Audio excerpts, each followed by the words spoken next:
Que oremos, por favor. Nuestro Santo Padre, te damos gracias por el privilegio de estar en tu casa esta mañana. Te damos gracias por tus cuidados durante esta semana. Te damos gracias por cuerpos sanos que nos ayudan a alabarte y aprender de ti. Señor, te damos gracias, infinitas gracias, por tu palabra. Te damos gracias por tu Hijo Jesucristo, que es la palabra encarnada, la palabra viva. Y ahora, Señor, hay muchas distracciones, cargas para distraernos en esta mañana. Pero, Señor, nosotros te pedimos que tú estés con nosotros en una forma muy especial para que nosotros pongamos en práctica las cosas que nosotros escuchamos hoy. Y además, Señor, que tu nombre sea exaltado y glorificado entre tu pueblo, no solamente aquí en los lagos, sino en todo lugar donde tu nombre es exaltado y predicado. Señor, que estés con nuestros misioneros que te necesitan en este momento, igual a nosotros, y las congregaciones, Señor, que también tienen sus necesidades, que son menesterosos. Pero, Señor, nosotros te confesamos que si no tuviéramos salud, y no tuviéramos riquezas, y ni tuviéramos algo para comer en esta tarde, y que nosotros tengamos a ti, somos infinitamente ricos. Señor, tú eres nuestra recompensa. Tú eres la perla escondida, pero de valor infinito. Entonces, Señor, que tú seas esa riqueza para nosotros en esta mañana, y que nuestras mentes prestan bien la atención a tu palabra y a lo que tú tienes para nosotros. Te damos gracias, en tu nombre te lo pido. Amén. Pueden tomar asiento.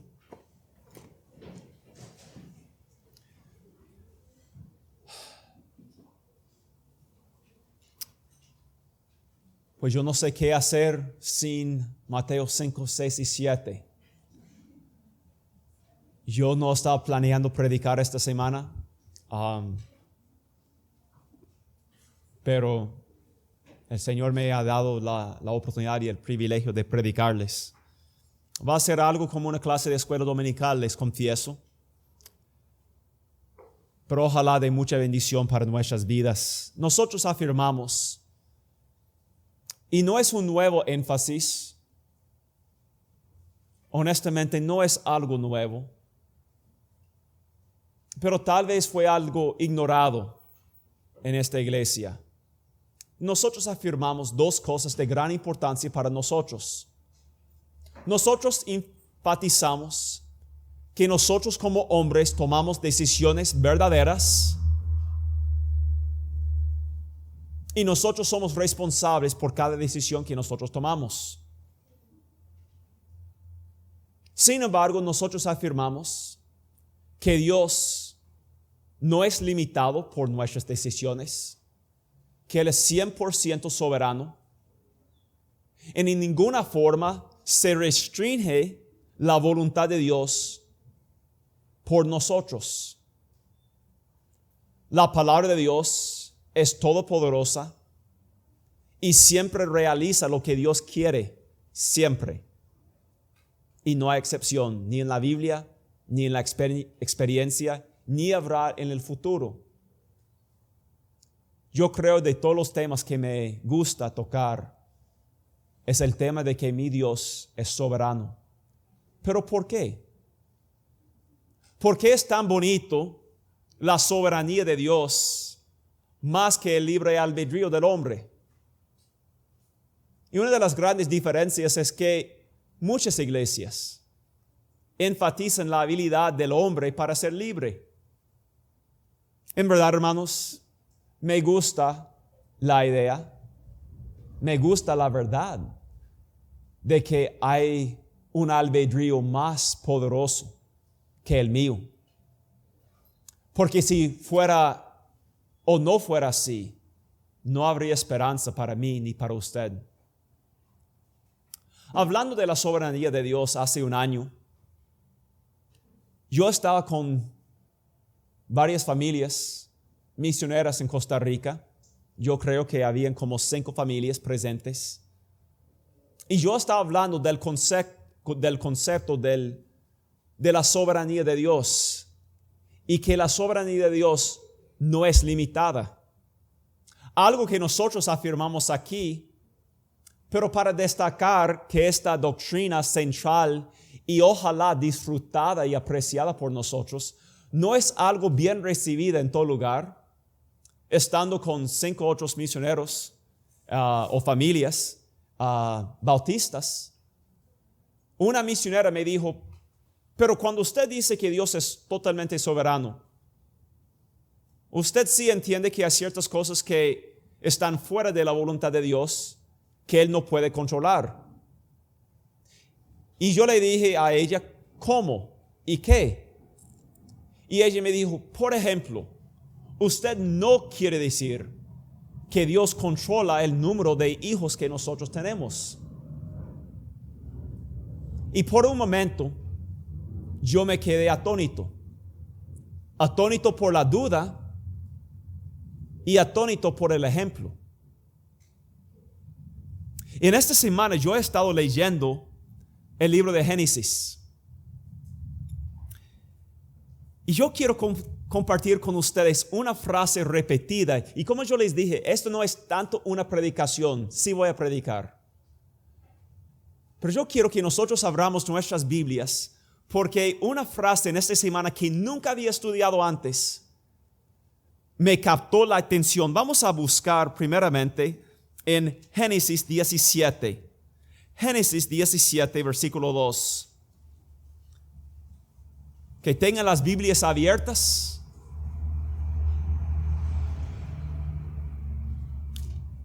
Génesis 17, 2. En versículo 1 la Biblia dice, era Abraham de edad de 99 años, un viejo. Y Dios le dice, yo soy el Dios, ¿qué es la palabra? Todopoderoso.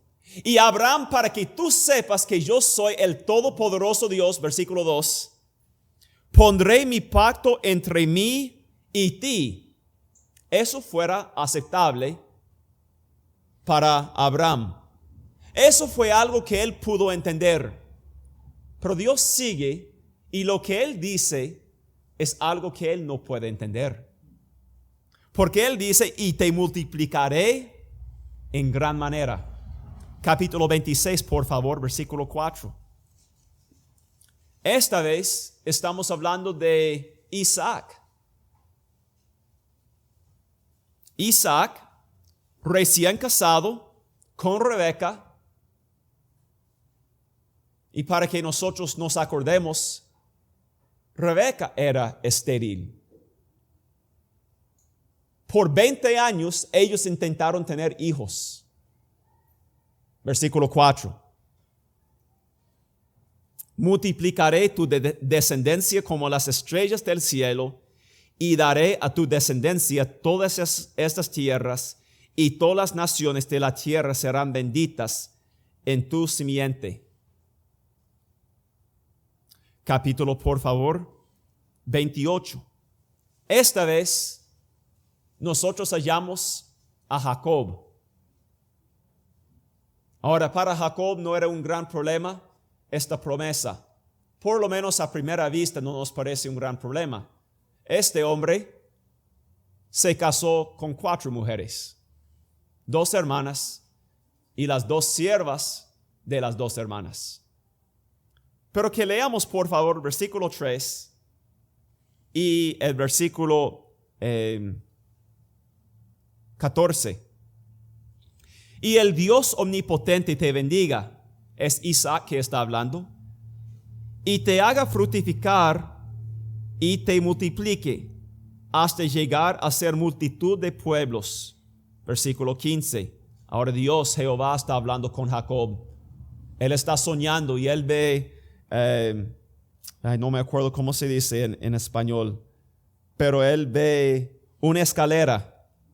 ¿Se acuerdan? Versículo 15.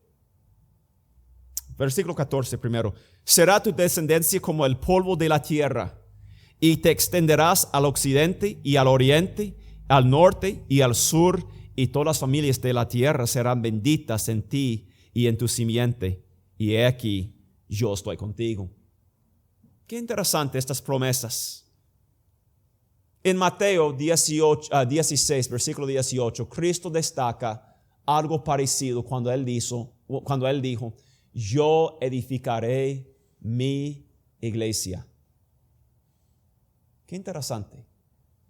La Biblia destaca algo que nosotros afirmamos, que nosotros hemos sido injertados en el olivo de Dios. Nosotros podemos decir que ese olivo es el árbol, el palo escogido de Dios. No es de manzana, no es de pera, es de olivo. Y tiene ramas. Y las primeras ramas que Dios escogió hacer crecer eran la nación de Israel. Era interesante que no involucraba a los descendientes de Esaú, ni de los amalecitas, los amoritas, solamente los de Israel. Pero después la Biblia dice que Dios ha injertado a todas las naciones de los gentiles en ese olivo.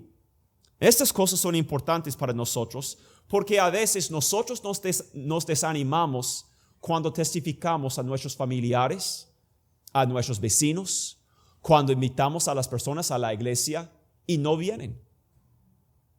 Es algo que nos desanima y nos parece que nada está sucediendo cuando testificamos. ¿Cuántos han sido desanimados al testificar y no ver frutos? Levanten la mano. Es común, no solamente aquí, pero en toda iglesia. Y nos duele especialmente cuando está entre las personas que más amamos y más apreciamos y no responden al evangelio. Pero yo creo que a través de estos versículos nosotros podemos aprender mucho. Es cierto que tratamos de animarnos a recordar las promesas de Dios, que la palabra de Dios no vuelve vacía, o que los resultados son de Dios. Pero en verdad esos ánimos no nos ayudan mucho, si somos honestos. Es que nosotros queremos ver resultados. Queremos ver la iglesia crecer. Queremos ver, aún más importante que el crecimiento de la iglesia, a nuestros familiares llegar a los pies de Cristo. Entonces nos desanima. Pero la Biblia es la espada del pueblo de Dios. Es nuestro arma para atacar toda depresión y todo desánimo entre nosotros. Nosotros sabemos que la Biblia es mucho más que un libro de historia. Pero la Biblia, sin embargo, tiene mucha historia. Cuando una persona me dice que no le gusta la historia, me duele. Porque la Biblia, aunque no es un libro histórico, es un libro vivo, hermanos. Sin embargo, contiene mucha historia. Y debemos preguntarnos por qué. ¿Por qué no es un libro de lingüística o un libro de ciencias? Porque en verdad contiene tanta historia. Es que la historia, hermanos, es útil. Es muy útil. Y una gran parte de la Biblia nos relata de la historia del trato de Dios con su pueblo. ¿Y cuántas veces hemos leído estas palabras en la Biblia? Yo soy Jehová, el Dios de Abraham, de Isaac y de Jacob. ¿Cuántas veces aparece esa frase en la Biblia? Yo no sé, pero me imagino docenas de veces. ¿Por qué se destaca Dios como un Dios de la historia? Qué interesante. Es por esta razón que la esperanza de la gracia para hoy, la gracia que necesitamos para hoy, se hace firme. Se hace firme la gracia que necesitamos para hoy sobre el hecho de la gracia del pasado. Quiero repetir esa frase. Es por esta razón la esperanza de gracia para hoy es firme sobre el hecho de la gracia del pasado. Dios fue digno de confianza ayer, y si Él es digno de esperanza de ayer, Él es digno de nuestra esperanza hoy. Entonces yo quiero que nosotros examinemos la promesa de Dios de multiplicar a estos 3 hombres.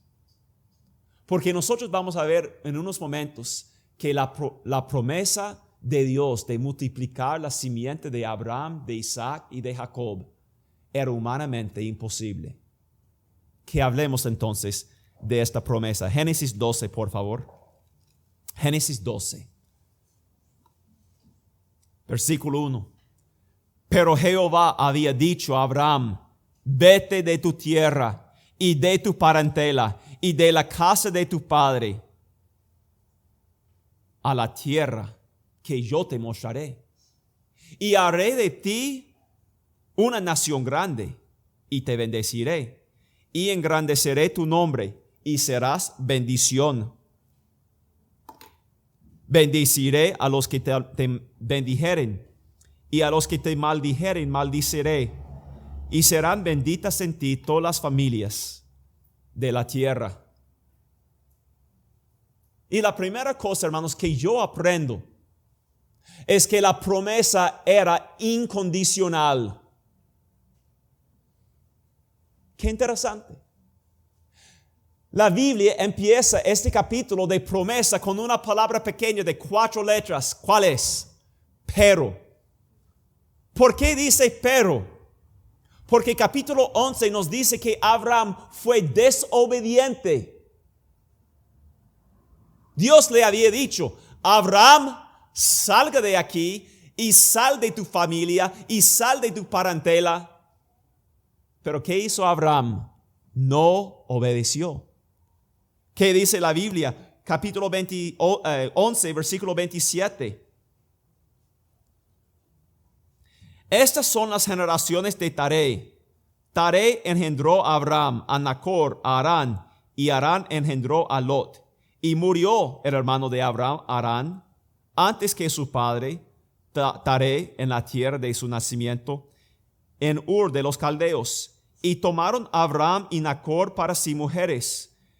El nombre de la mujer de Abraham era Sarai, y el nombre de la mujer de Nacor, Milca, hija de Harán, padre de Milca y de Isca.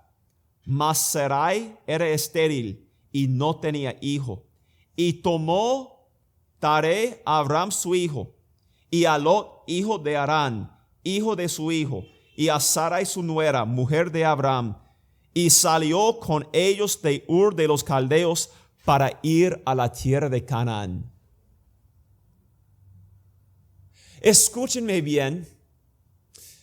La enseñanza hoy en día sobre la elección y la promesa de Dios es porque Dios prevé obediencia.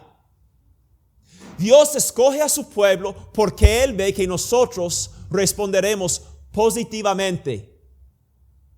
Mentira. ¿Qué hizo Abraham? Papi, Dios me ha dicho algo, ¿quieres acompañarme? Ay, qué bueno, hijo, que vamos. Que llevemos también a Lot. Y durante los próximos 3 capítulos, Abraham va a pasar su tiempo tratando de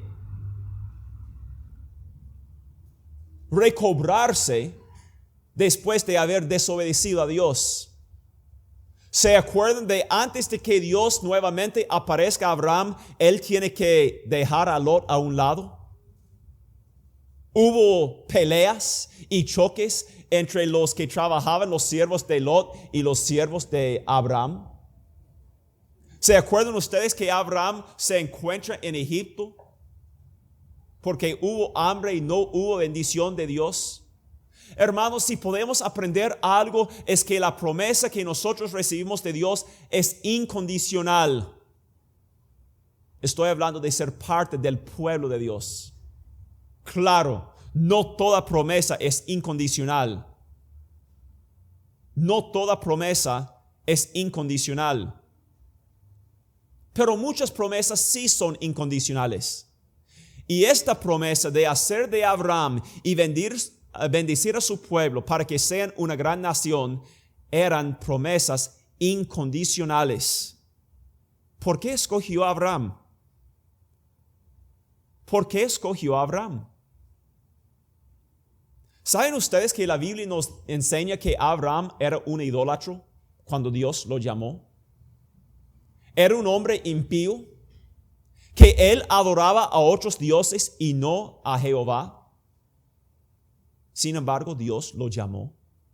Que veamos por favor Josué capítulo 24.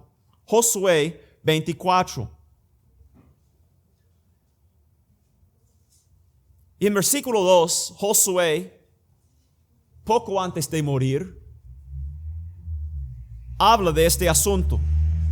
Y dice, y dijo Josué a todo el pueblo, así dice Jehová, Dios de Israel, vuestros padres habitaron antiguamente al otro lado del río. Esto es Taré, padre de Abraham y de Nacor, y servían a dioses extraños. Y yo tomé a vuestro padre Abraham del otro lado del río y lo traje toda la tierra, por toda la tierra de Canaán, y aumenté su descendencia y le di a Isaac.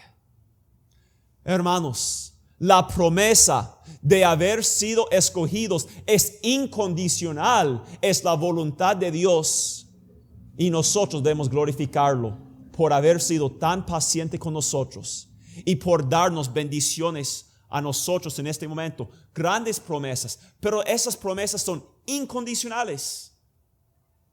No tienen nada que ver con ser muy buenos. Es importante destacar este punto, porque si depende de nuestra obediencia, de nuestra espiritualidad, la promesa fracasará. La promesa fracasará. ¿Por qué guía Cristo sus ovejas por sendas de justicia? ¿Porque las ovejas en sí son tan justas? No, ¿qué dice la Biblia en Isaías 53? Que todas las ovejas se apartan, son descarriadas. No, porque la Biblia dice por amor de su nombre, para la gloria de Dios, hemos sido nosotros escogidos para recibir las promesas de Dios y las bendiciones de la promesa. Es importante destacar este punto para apreciar la gracia de Dios. Ahora, si hay un tema que me gusta más que la soberanía de Dios, es la gracia de Dios. Cómo me encanta la gracia de Dios. Pero hermanos, desafortunadamente, la gracia de Dios no puede ser apreciada hoy en día con el énfasis sobre lo humano, sobre lo que nosotros merecemos, sobre cuán buenos somos o cuán obedientes somos. Hermanos, gracia merecida no es gracia, esa es justicia. La gracia es lo que no merecemos y todo es bueno. La gracia de Dios involucra toda la bondad de Dios. Es su bendición sobre nosotros. Y hermanos, cuando nosotros consideramos lo que nosotros merecemos, digamos, cuando nosotros consideramos la justicia de la humanidad, estamos hablando de una sola cosa: la ira perpetua de Dios. Ese es. Pero cuando nosotros hablamos de gracia, nosotros estamos hablando de aire en nuestros pulmones, comidas en las mañanas y en las tardes. Estamos hablando de casas donde podemos vivir. Estamos hablando de lluvia sobre los justos y los injustos. Estamos hablando de amor y familias. Estamos hablando de muchas cosas. Pero sobre todas las cosas, estamos hablando de una relación personal con Jesucristo mediante la redención de Cristo en la cruz, para que nosotros seamos cambiados, renovados, regenerados. Gracia. ¿Por qué escogió Abraham? La respuesta: por gracia. Deuteronomio, por favor, capítulo 4. Y vamos a examinar varios pasajes aquí. Deuteronomio 4.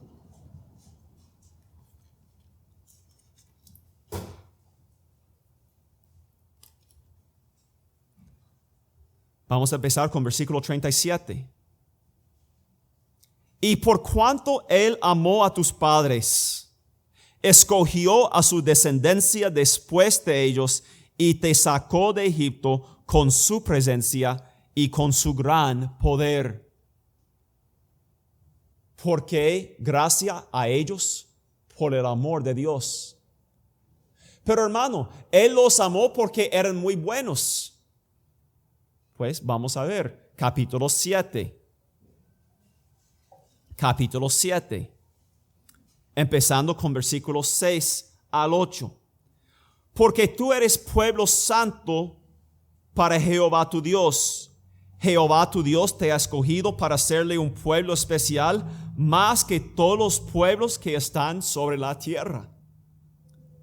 No por ser vosotros más que todos los pueblos, os ha querido Jehová y os ha escogido, pues vosotros erais el más insignificante de todos los pueblos, sino por cuanto Jehová os amó y quiso guardar el juramento que juró a vuestros padres, os ha sacado Jehová con mano poderosa y ha rescatado de servidumbre de la mano de Faraón, rey de Egipto. Qué interesante. ¿Por qué nos amaste? Porque yo os amé. No por ser significantes, no por ser obedientes, no por ser un pueblo grande, no por ser necesariamente muy útiles en mis manos, sino porque yo os amé. Capítulo 9, por favor. Versículo 4 y versículo 6. No pienses en tu corazón cuando Jehová tu Dios los haya echado delante de ti. Él está hablando de los moradores de Canaán, diciendo: por mi justicia me ha traído Jehová a poseer esta tierra, pues por la impiedad de estas naciones Jehová las arroja delante de ti. No por tu justicia ni por la rectitud de tu corazón entras a poseer la tierra, sino por la impiedad de las naciones Jehová tu Dios las arroja delante de ti, y para confirmar la palabra de Jehová que Jehová juró a tus padres Abraham, Isaac y Jacob. Por tanto, sabe que no es por tu justicia que Jehová tu Dios te da esta buena tierra para tomarla, porque pueblo duro de cerviz eres tú. La promesa, hermanos, es incondicional.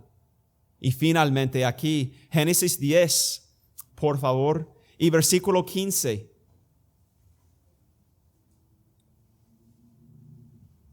Vamos a empezar con versículo 14. He aquí, de Jehová tu Dios son los cielos y los cielos de los cielos y la tierra y todas las cosas que hay en ella. Solamente de tus padres se agradó Jehová para amarlos, y escogió su descendencia después de ellos, a vosotros de entre todos los pueblos, como en este día. Es por el amor gratuito de Dios. Escúchenme, hermanos, no hay nadie que merece el amor de Dios. Nadie.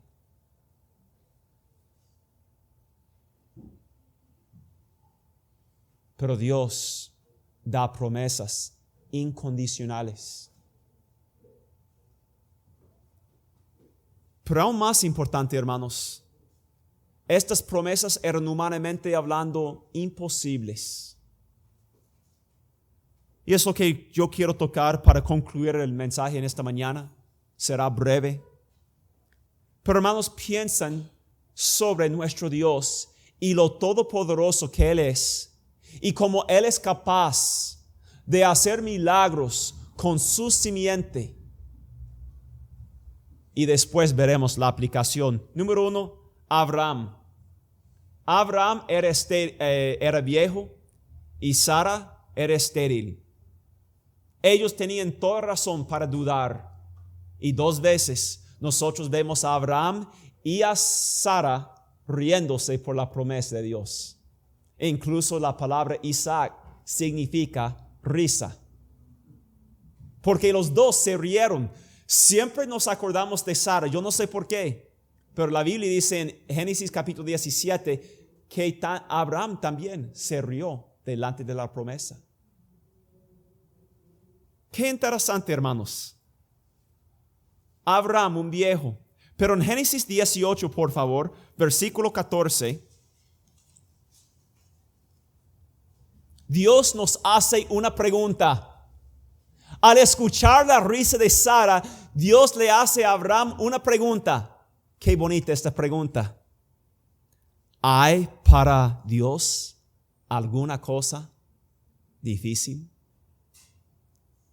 Dios ni da respuesta a la pregunta, porque la respuesta es tan obvia que Él ni tiene que contestarla. Es interesante que ni Abraham contesta la pregunta. Solamente regaña a su esposa por haberse reído. Hermanos, la respuesta obvia es, ¿qué es? No hay para Dios nada difícil. Nosotros al testificar, nosotros decimos, ¿qué es esa persona? ¿Qué es la palabra? Qué difícil es esa persona. Para Dios, hermanos, no hay nadie, no hay nada imposible. Todo es fácil para Dios. Todo es fácil para Dios. Y si Dios desea hacer algo, Él puede hacerlo. Y no hay nadie que puede estorbar su mano. No hay nada difícil para Dios. ¿Y qué pasa? Capítulo 21. Nosotros vemos la promesa. ¿Visitó quién? Abraham vino a visitar a su esposa querida Sara. ¿Qué pasó? Visitó Jehová a Sara, como él había dicho. Podríamos poner la palabra prometido.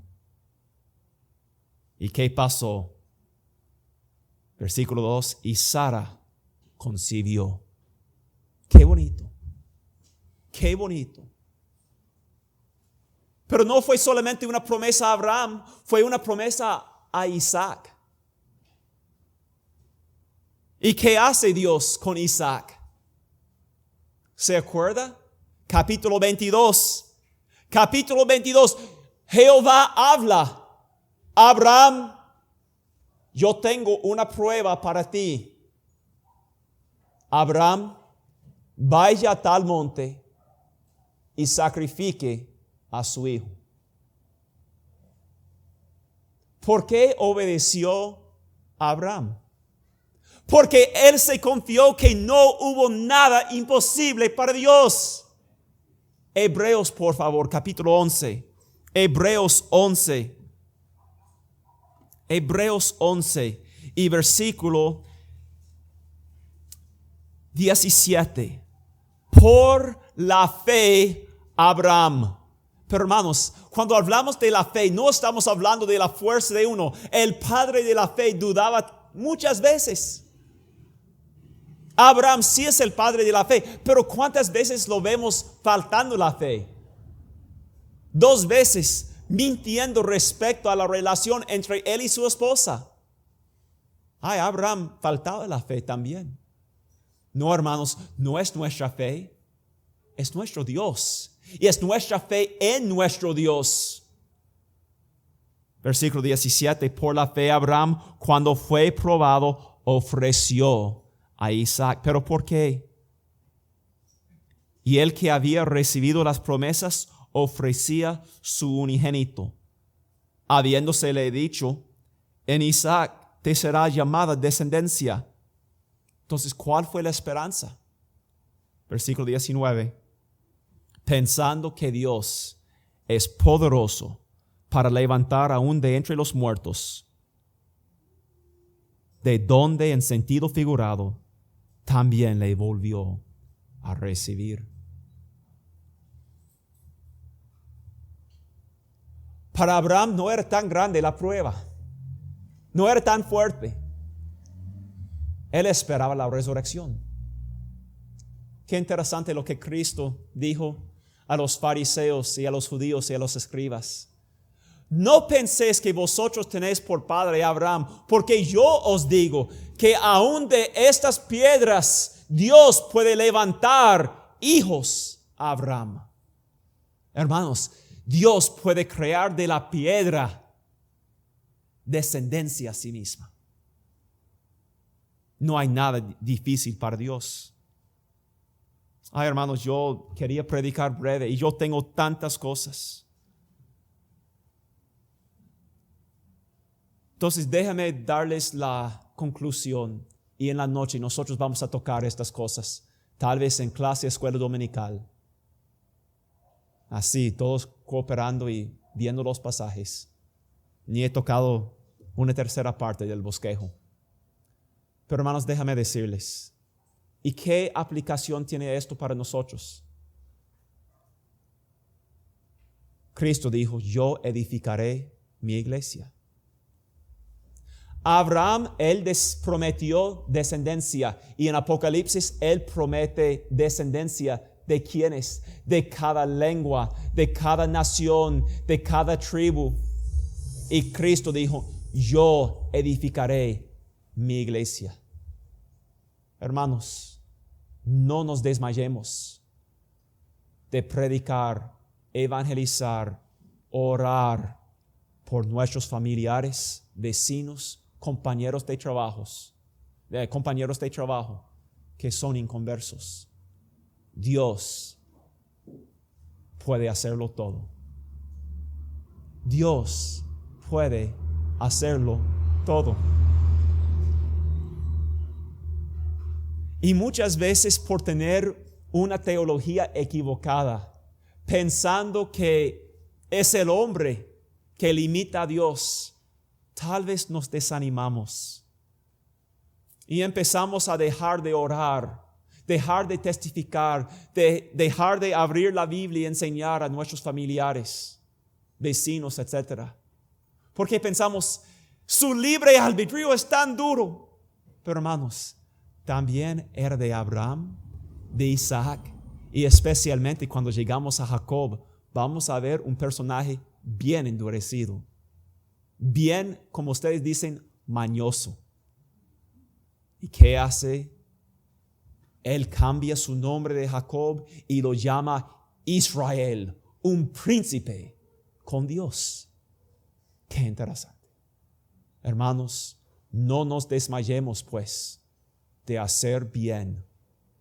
Porque ¿qué dice Gálatas 9:6? Que veamos por 6:9, todos viendo este pasaje para concluir.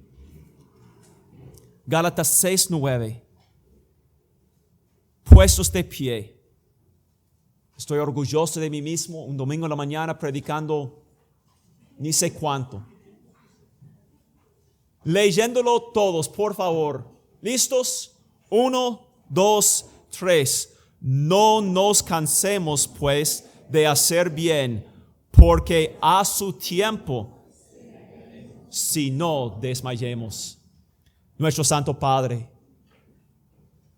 gracias a ti por ser un Dios todopoderoso que cumple tus promesas.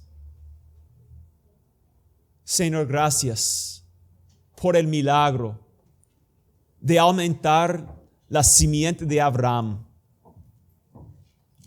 en medio de circunstancias imposibles humanamente hablando. Pero para ti, Señor, no hay nada imposible. Te alabamos y te adoramos Y nosotros traemos a ti nuestras peticiones en esta mañana, acordándonos de la promesa que tú edificarás tu iglesia. Señor, salva y ayúdanos para ser constantes